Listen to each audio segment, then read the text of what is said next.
Hello traders, and welcome to the weekend update here on August 13th, 2023. So as you recall, last week we were close to making a new high here. We didn't quite get there, and I also mentioned at that time that we had a couple of trades that were going to be some clinkers that were likely going to be closing this week. There was a chance at working both of them maybe into a little bit of profitability. Unfortunately, that didn't happen for either one of them. Those of you that are members of the community, of our trading community, you can of course go into our archive trade circle. It's going to be the circle in the lower left of your screen, right below our open trades. And you can go through, there are probably over 100 trades there now that you can go through, and you can play those trades back, and you can kind of see what happened every step of the way on those trades, what adjustments were made. Each video explains why the adjustment that we did make was made, etc. So all of that information is going to be there for you, including, of course, these two trades that you can go through and do the play-by-play on them. Now, that said, I'll tell you that I like the positions that we currently have open. So if we come in and we take a look at our current open position graphs, you're going to see here that we have 5 trades open.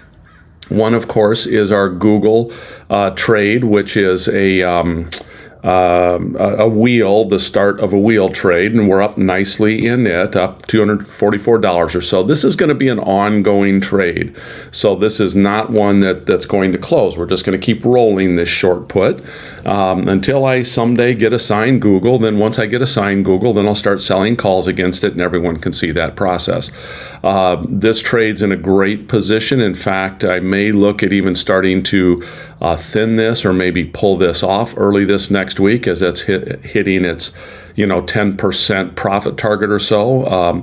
Again, if our market kind of continues to cooperate here, I'll just start thinning this one out. We just added this one on, I think it was Thursday of this week. So this one's a traditional broken wing butterfly, kind of our go-to standard trade in the community here. This one's a slightly different variation where it's what's called a flat fly with a long call. It trades a little bit differently, but we also have an order out there to thin this trade right now, and I suspect that will start to hit probably on Monday as well, starting to thin this out, reducing the risk in this trade every time it thins a little bit. And again, we'll just kind of let that continue to do its thing moving forward. But it's nice that this one got into some profitability literally the next day. This particular trade here is a calendar. So again, as you know, I like to try to mix it up a little bit and share different types of trades that I'm doing here as part of the service. The butterflies are kind of the normal go-to for me, but I'm working more and more with calendars as well. And so this one, if our market kind of holds up where it's at, maybe a little higher, this one we may very well start popping off some of these calendars for profitability as well this week also.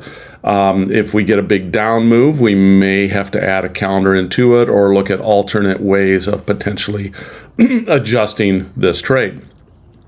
This particular trade down here in Apple, so I don't normally do directional trades, but I had a fairly strong feeling on Apple that it wasn't, after its earnings report and after a 2 to 3 day sell-off, I felt fairly strongly that it wasn't going to continue to sell off much further. So I did decide to put on a trade of vertical. The goal of the vertical here is that the market was going to stabilize or start to go back up. It actually fell off just a little bit more, but has largely stabilized at this point. That, of course, doesn't mean it's going to stay stabilized there, but it is for now. And if it continues to stay stabilized there or even rise up a little bit here early this next week, I'm going to look at adding on probably a call vertical, essentially turning this into an iron condor trade. Again, I don't normally trade directional. This is pretty directional when our T0 line is this steep here. That means I am taking a bullish position in this trade. Most of my trades, this T0 line, I like to keep kind of neutral so I can make money if the market goes up, down, or doesn't go anywhere, stays sideways. So that's my normal goal and how I trade for monthly income. This particular trade here, however, I felt there was an opportunity there. Students wanted to see how something like that was done, so I decided to go ahead and put on that position as well. And again, I should have an opportunity, hopefully this week, to turn this into more of a delta neutral trade where we dramatically flatten out that T0 line and then we just wait for some decay to happen.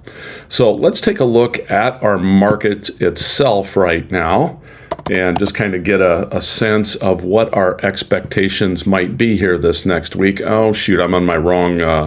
Let me pause a second here and get over to my. All right, so I just opened this up in TOS instead. It's a little easier for me to diagram anyway. So here is the current SPY, or SPX, of course, is going to be the same, just 10x, 10 times this. And as we can see, this had been some prior resistance here going all the way back in February of last year. We sold up, or climbed up, sold off, climbed up, sold off, and now we had some difficulty breaking through this area. We chopped sideways for a few days and we chopped through. We came right up into this general range. Now this is just some very basic technical analysis. Sold off right to that area that we had broken through that had been some difficulty. Rallied right back up to the same point. Had a sell-off, wasn't as deep of a sell-off. Now that not as deep as a sell-off oftentimes is an indicator that we're going to go higher again.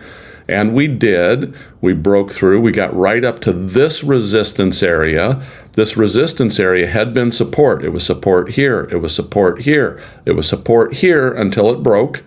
Then it became resistance, resistance, resistance, resistance. And now we sold back off right to where this prior resistance point had been. Again, support often becomes resistance. Resistance often then becomes support. So from a strictly technical analysis standpoint, I believe like we've pulled back here to this 4450 range or 445 in SPY. I think we're likely to chop sideways here a little bit, possibly even dip a little lower, but I do think we're going to come back up here to this 4600 or 460 range in the next week, week and a half, somewhere in that general range. So overall, my expectation here is that we're going to be between this call it 460 or 4600 in SPX and the 4300. So that's kind of the general range that I'm expecting us to chop around in here over the next few weeks, with probably, again, a little bit of a lean toward the upside because we are still in a bullish market. There's nothing that's happened at this point that looks to derail that, even though, again, we did have a little bit of a sell-off here this week. Earnings season is largely over. We may still have some earnings that could impact the market this week, but the main ones have taken place at this point. So that's kind of my expectations. Volatility is up a little bit. So the VIX over here, if we look, well, it's fallen back off quite a bit. It's now down to the 15 range. It had gotten up to about 18, 19 or so, which was good. That helped us get some of those positions on that are now looking favorable to us. And in fact, the one in QQQ, if we come back and let's see, let me get back to those positions here. So, for example, this particular position here, we put this on in the Qs when volatility was a little bit higher, and then volatility subsided a little bit on Friday, and that's what helped to get this into a much faster profitable area. So again, that's kind of the key with butterflies specifically, is that we want to be able to put them on when volatility is a little higher, and then we want that volatility to start moving out of the market. We get into this a lot in the deep dive butterfly class. So anyhow, that is it for this weekend of August 13th. As always, please like, subscribe. Those of you that are, of course, members of the community, I'm going to put the wrap up of those 2 trades that we closed so that you can go do the playthrough on those, learn from those, then we'll look to do whatever we need to do on these trades this week, possibly get another one entered as we get one of these closed out. So that's the expectation here for next week as we get into it, and we'll see you all in the community. Take care.